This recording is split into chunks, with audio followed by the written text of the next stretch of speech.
गोपीनगर नाम का गांव बहुत अमीर है। यहाँ के लोग सिर्फ अपने काम से मतलब रखते हैं। ऐसे ही लोगों को मतलबी कहा जाता है। यहाँ एक पीपल का पेड़ है जो बहुत ही घना है, जिसके नीचे चबूतरा बना हुआ है। सब लोग हंसी खुशी से रहते थे, लेकिन एक दिन भिखारन बुढ़िया दूसरे गांव से भीख मांगते गोपीनगर गांव पहुंच जाती है। वो मोहन के दरवाजे पर जाती है और भीख मांगती है। बेटा, कुछ खाना दे दो, भूख लगी है। भगवान आपको और धन देंगे। सुबह सुबह भीख कौन मांगता है? काम पर जाने के समय।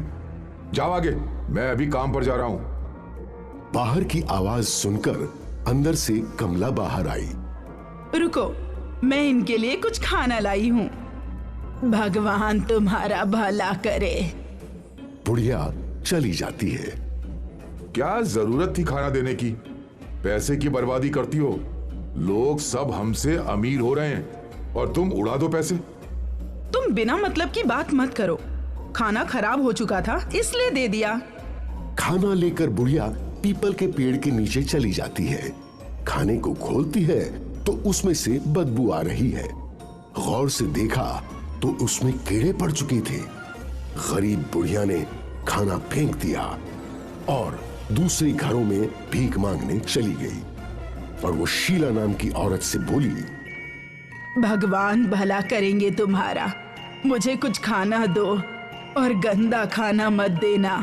मैं पहले से ही बीमार हूँ और बीमार हो जाऊंगी। आहा, एक तो भीख मांगती है और ऊपर से फरमाइश। जाओ, नहीं है मेरे पास तुमको देने के लिए कुछ।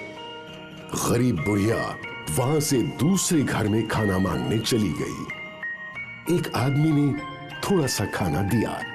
बेटा, थोड़ा सा खाना और दे दो, इसमें तो पेट भी नहीं भरेगा।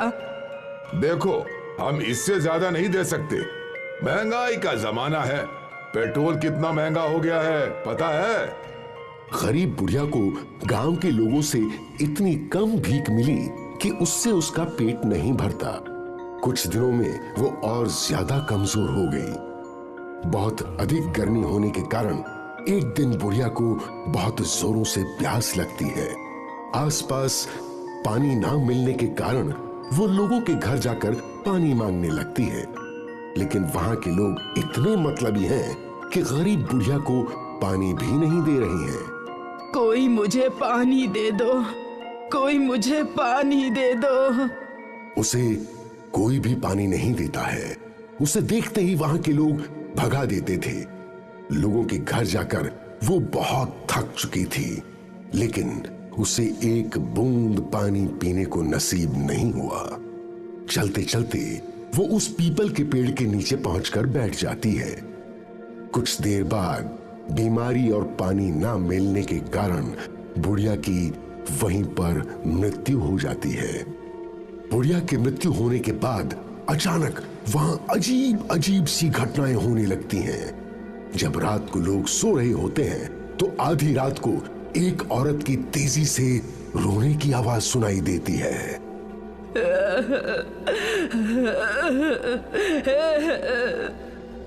ये आवाज इतनी तेज होती है कि पूरे गांव को सुनाई देती है।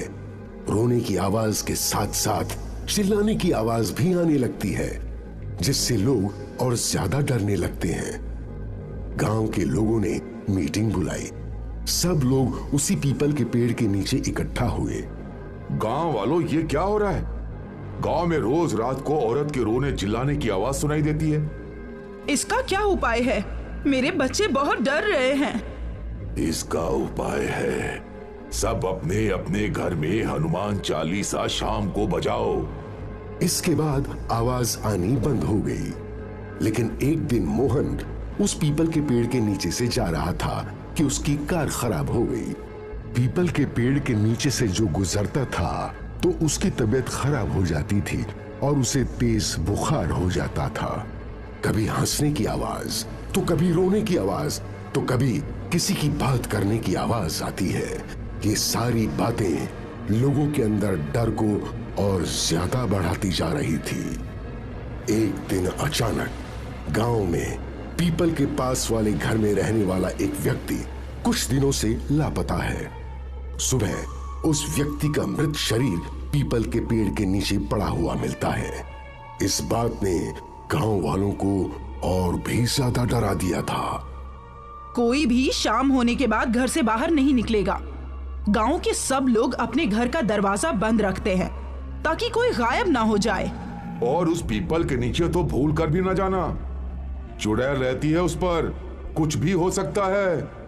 नहीं नहीं, हम लोग कहीं नहीं जाएंगे। बच्चे चादर ओढ़कर सो जाते हैं। पूरे गांव के लोग बहुत डरे हुए हैं। कोई भी घर से बाहर नहीं निकलता है। पूरे गांव में मातम पसरा हुआ है।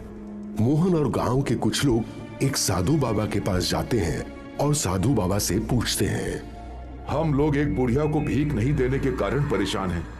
वो भूख और बीमारी से मर गई। ये सब जो भी हो रहा है उसमें तुम गांव वालों की ही गलती है। तुमने एक बीमार गरीब बुढ़िया को अपने लालच और निर्दयता के चलते मार डाला। तुम लोग उसे 2-4 रोटी भी नहीं दे सके, जिसके कारण उस गरीब बुढ़िया की जान चली गई और अब वो अपना बदला ले रही है। गांव वाले डर जाते हैं और साधु बाबा से पूछते हैं, क्या इसका कोई इलाज नहीं है बाबा जी? हवन पूजा का इंतजाम करना होगा, तब शायद कुछ हो सकता है। हम सब तैयार हैं। हाँ, हम सब तैयार हैं। हवन पूजन शुरू हुआ। साधु के मंत्रोपचार से चुड़ैल प्रकट हुई। ए साधु, तुम क्यों इस मामले में पड़ रहे हो? तुम अपने रास्ते चले जाओ, वरना तुम्हें भी मौत मिलेगी। देखो, इंसान से गलती हो जाती है। तुम बताओ, तुम्हें क्या चाहिए? तुम्हारे नाम का मंदिर बनवा देते हैं। लोगों को परेशान करना छोड़ दो।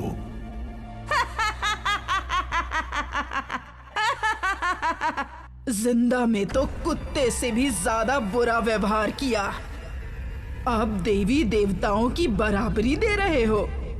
मैं उस लायक नहीं हूं। मैं चुड़ैल हूं, चुड़ैल। कुछ तो उपाय होगा जिससे कि तुम गांव वालों को छोड़ दो। एक उपाय है, इन सब पापियों को गांव छोड़ना पड़ेगा, वरना मरेगा। साधु, तू भी चला जा, क्योंकि गुनहगार के साथ बेगुनाह भी मारे जाते हैं। इस गांव को मेरा श्राप है कि जो गांव में रहेगा वो तिल तिल मरेगा, जैसे मैं मरी थी। चुड़ैल गायब हो गई। साधु गांव वालों से बोलता है, इसका कोई इलाज नहीं है। जब तक वो अपना बदला नहीं ले लेती, वो शांत नहीं होगी। धीरे धीरे लोग बीमार होने लगे।